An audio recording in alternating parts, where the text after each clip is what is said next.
Eder. Mech.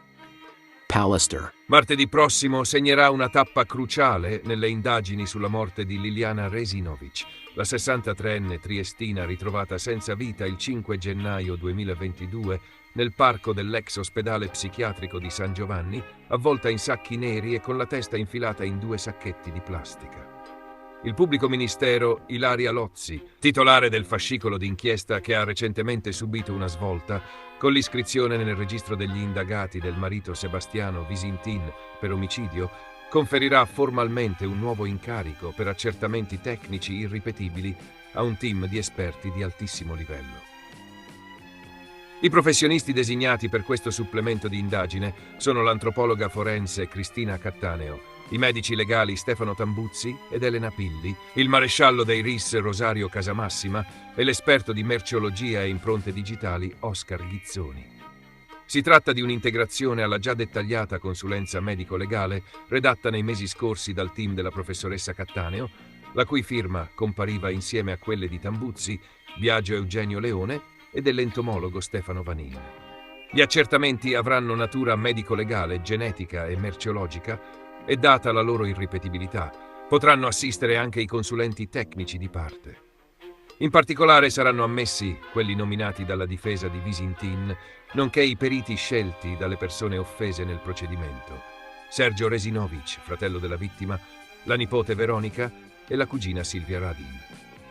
Tutti i consulenti potranno partecipare alla fase di conferimento dell'incarico in programma martedì 20 maggio, nonché ai successivi accertamenti, con facoltà di proporre osservazioni e sollevare riserve sui metodi utilizzati.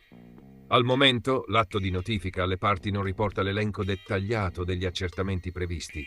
Essi verranno formalizzati nel quesito tecnico contenuto nel provvedimento di conferimento dell'incarico. Tuttavia, è possibile farsi un'idea abbastanza precisa della direzione che prenderanno le analisi, osservando il profilo e le competenze dei consulenti scelti dal magistrato. Cristina Cattaneo, direttrice del Labanov, laboratorio di antropologia e odontologia forense dell'Università di Milano, è tra i massimi esperti italiani in materia. La sua equipe ha spesso operato in scenari complessi, tra cui le identificazioni delle vittime di stragi, disastri naturali o casi irrisolti di cronaca nera. È già autrice, insieme a Tambuzzi e Leone, della precedente relazione medico-legale sul corpo di Liliana. In quella sede erano stati proposti alcuni approfondimenti genetici da svolgere mediante le più recenti tecnologie di sequenziamento del DNA, in particolare la tecnica NGS, Next Generation Sequencing, in grado di analizzare anche materiali biologici fortemente degradati. Tali analisi verranno applicate ai frammenti piliferi rinvenuti sugli indumenti della donna, sui sacchetti che avvolgevano il capo e nella zona pubica. Oltre ai nuovi reperti, saranno rianalizzati con la stessa metodologia anche i capelli già esaminati nella prima fase dell'inchiesta, con l'obiettivo di ottenere profili genetici più completi e affidabili. Un ruolo determinante in questo contesto sarà svolto da Elena Pilli, docente di antropologia forense presso il Dipartimento di Biologia dell'Università di Firenze. La Pilli è specializzata proprio nell'estrazione e nella caratterizzazione molecolare del DNA da reperti deteriorati.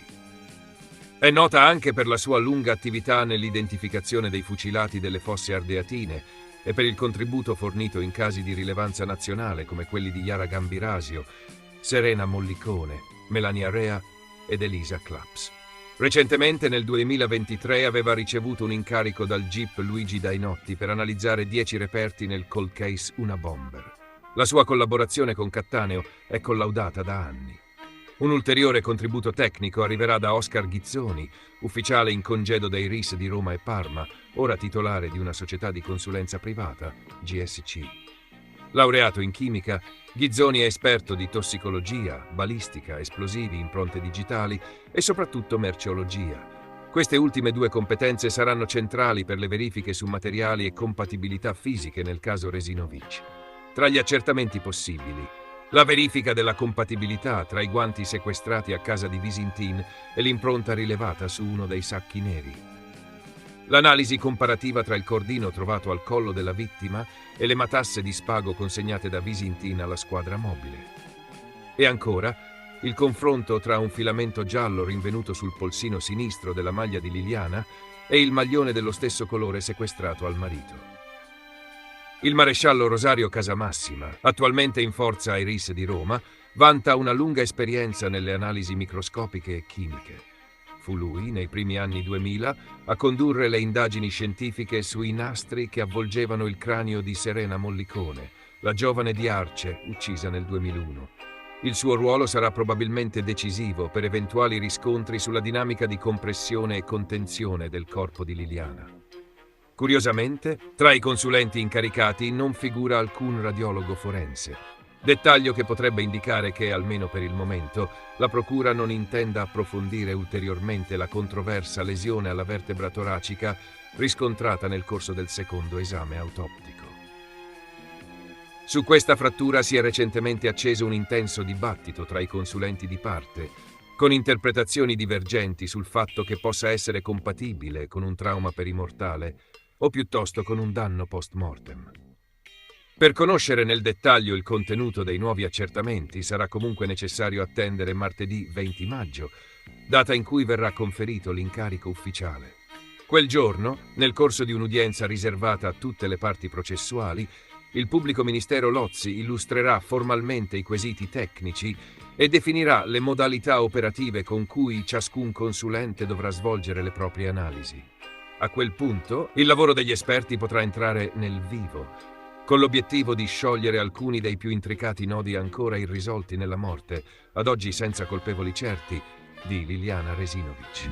Il 15 maggio 2025 la Corte d'Assise d'Appello di Milano ha confermato la condanna all'ergastolo per Davide Fontana, 45 anni, reo confesso dell'omicidio dell'ex compagna Carol Maltesi, uccisa l'11 gennaio 2022 nella sua abitazione di Rescaldina, in provincia di Milano.